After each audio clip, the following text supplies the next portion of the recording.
ताज्या बातम्यांसाठी महान करेला सबस्क्राइब करा आणि बेल आयकॉनला क्लिक करा। मधमाशांच्या हल्ल्यात बोबनाळ येथील वृद्ध शेतकऱ्याचा मृत्यू।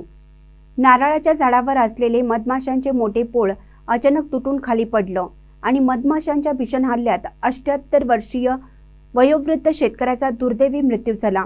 शिरोळ तालुक्यातील बोबनाळ येथे ही घटना घडली असून बसप्पा अण्णाप्पा कुमठे असं मयत झालेल्या वयोवृद्ध शेतकऱ्याचं नाव आहे।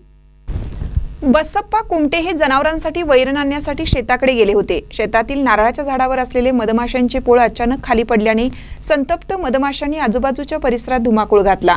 अचानक झालेल्या या हल्ल्यात शेतात असलेले अनेक जण जीव वाचवण्यासाठी धावत सुटले, मात्र बसप्पा कुमठे दुर्दैवाने मधमाशांच्या विळख्यात अडकले। मधमाशांनी त्यांच्या अंगावर अक्षरशः झुंडीने हल्ला केला। गंभीर स्वरूपाचे डंख बसल्यामुळे ते जागेवरच बेशुद्ध पडले। नंतर स्थानिक नागरिकांनी त्यांना तात्काळ जवळच्या खासगी रुग्णालयात हलवलं, परंतु उपचार दरम्यान त्यांचा मृत्यू झाल्याचे डॉक्टरांनी घोषित केले।